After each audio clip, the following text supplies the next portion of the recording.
Sabda hidup. Para sahabat yang terkasih, orang-orang yang paling berbahagia itu tidak selalu memiliki hal-hal yang terbaik. Namun, mereka selalu berusaha untuk menjadi yang terbaik dari setiap hal yang hadir dalam ziarah hidup mereka. Mari di pertengahan pekan ini, kita selalu berusaha untuk menjadi yang terbaik dari hal-hal yang hadir dalam keseharian hidup kita. Hari ini, Sabda Hidup kembali menyapa hati kita semua yang diambil dari Injil Yohanes bab 13 ayat 16 sampai 20. Dalam perjamuan malam terakhir, Yesus membasuh kaki para muridnya. Sesudah itu, Ia berkata, "Aku berkata kepadamu, sesungguhnya seorang hamba tidaklah lebih tinggi daripada tuannya, atau seorang utusan daripada dia yang mengutusnya.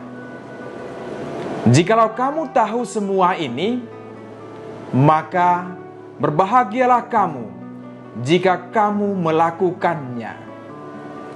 Bukan tentang kamu semua aku berkata. Aku tahu siapa yang telah kupilih, tetapi haruslah genap nas ini. Orang yang makan rotiku telah mengangkat tumitnya terhadap aku. Aku mengatakan kepadamu sekarang juga, sebelum hal itu terjadi, supaya jika hal itu terjadi, kamu percaya bahwa akulah Dia. Aku berkata kepadamu, sesungguhnya barang siapa menerima orang yang kuutus, ia menerima aku. Dan barang siapa menerima aku, ia menerima Dia yang mengutus aku."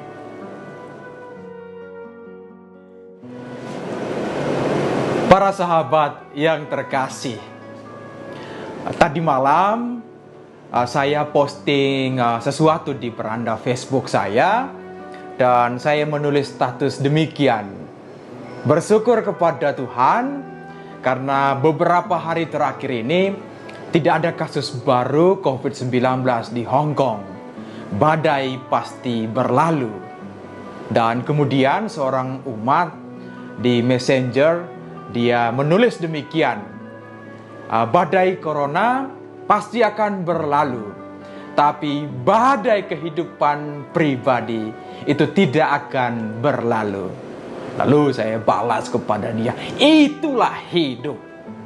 Kecuali kalau kita sudah tutup mata, tinggalkan dunia ini, maka kita tidak mengalami badai-badai dalam kehidupan kita. Nah, sekarang bagaimana kita menggunakan kacamata iman, menimba kekuatan dalam situasi badai pribadi atau badai-badai kehidupan ini. Dan bagaimana kacamata iman ini itu dimunculkan dalam pelayanan. Inilah yang menjadi inti renungan pada hari ini.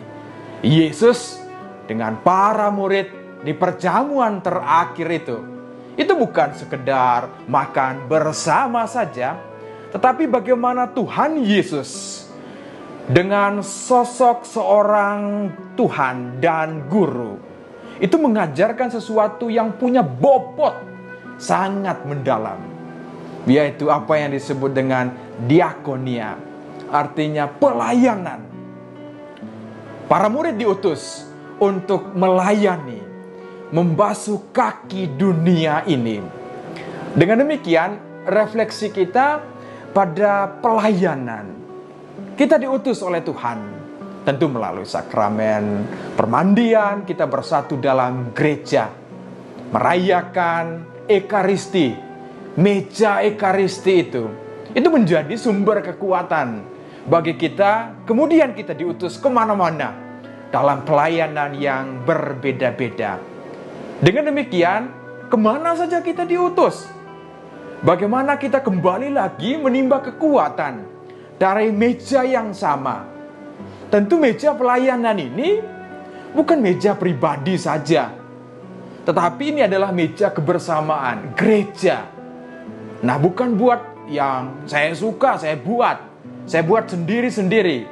Tetapi Yesus mengajak mereka untuk bersama-sama. Bagaimana dia membasuh kaki para murid di meja yang sama. Bagaimana kemudian setelah pembasuhan kaki ini, dalam karya pelayanan apa saja, selalu kita ingat bahwa kita adalah hamba-hambanya. Kita adalah utusan dari Tuhan Yesus. Kita memberi terang kepada dunia, agar dunia bisa melihat bagaimana terang itu sendiri, yaitu Kristus. Dengan demikian para sahabat yang terkasih, siapapun kita diutus, kita adalah hamba-hamba Tuhan. Karena itu tidak ada hal yang kita mesti bermegah diri, tetapi biarlah itu nama Tuhan sungguh-sungguh dimuliakan melalui pelayanan kita. Saya masih ingat apa yang dikatakan oleh Mahatma Gandhi, itu Perdana Menteri India yang pertama. Dia mengatakan demikian: cara terbaik untuk mengenal diri yaitu kehilangan diri dalam pelayanan terhadap sesama. Kehilangan diri itu berarti bahwa saya fokus pada pelayanan, apapun kata orang. Dan pelayanan itu mesti untuk sebuah kemuliaan nama Tuhan, bukan untuk diri sendiri. Oh, saya buat ini, saya buat itu untuk diri saya sendiri, atau pelayanan fokus kepada perut sendiri. Itu sama sekali tidak. Yesus mengajak kita pada hari ini, apapun jenis pelayanan, kita diutus ke situasi dunia yang berbeda. Kita adalah hamba-hamba yang senantiasa punya hati seorang hamba. Itu berarti hati yang setia, yang menyerahkan segala sesuatu pada sumber, yaitu Kristus. Dan dari sumber itulah kita timba, dan kemudian kita pergi untuk mewartakan Injil, mewartakan sabda, mewartakan cinta kasih Tuhan. Mari kita sama-sama belajar. Kita tidak sempurna, dan dalam situasi seperti ini, kita memberi harapan kepada dunia melalui pelayanan-pelayanan kita. Kegiatan diakonia apa saja, biarlah nama Tuhan Yesus senantiasa dipermuliakan. Dan mari melangkah, tetap punya hati sebagai seorang hamba. Saya mau tutup refleksi sederhana ini. Saya suka sekali lagu Hati Sebagai Hamba. Mari kita nyanyi bersama-sama. Yang ku punya hati sebagai hamba, yang mau taat dan setia padamu Bapa, kemanapun ku bawa. Hati yang menyembah dalam roh dan kebenaran sampai selamanya. Mari para sahabatku yang terkasih, kita semua dipanggil untuk mempunyai hati sebagai hamba. Tuhan Yesus memberkati. Bunda Maria merestui. Amin.